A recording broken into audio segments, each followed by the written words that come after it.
কি কি রান্না হয়েছে এই যে দেখুন, বরবটি আলু ভাজা উপরে ম্যাগি মশলা দিয়ে। আর আমার সব থেকে আমার ফেভারেট, দেখুন বলতেই পারছি না, আমার জিভে পুরো জল চলে আসছে, রুই মাছের কালিয়া ধনেপাতা দিয়ে। আর এখানে আছে ওই মাছেরই তেল, সেই তেল হচ্ছে গিয়ে মা পেঁয়াজ দিয়ে আলু দিয়ে খুব সুন্দর করে করেছিল, এই দেখুন।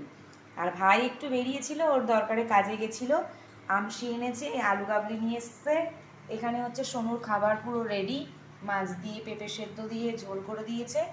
এখানে হচ্ছে গরম গরম ভাত। আজকের দুপুরের মেনুটা শুধু দেখুন, পুরো জমে ক্ষীর। চলুন তাহলে খেয়ে নিই আমরা, তারপর আপনাদের সাথে আবার দেখা হবে। মাছের কালিয়াটা শুধু একটু দেখুন একবার, আপনাদেরও কিন্তু পুরো একদম জিভে জল চলে আসবে। এই যত রকম রেসিপি আছে সব দেখতে হলে অবশ্যই মোহিনী স্ট্রিম জীবন ইউটিউবে সাবস্ক্রাইব করতে হবে, সঙ্গে থাকতে হবে। পরের কোনো ভিডিওতে আবার দেখা হবে।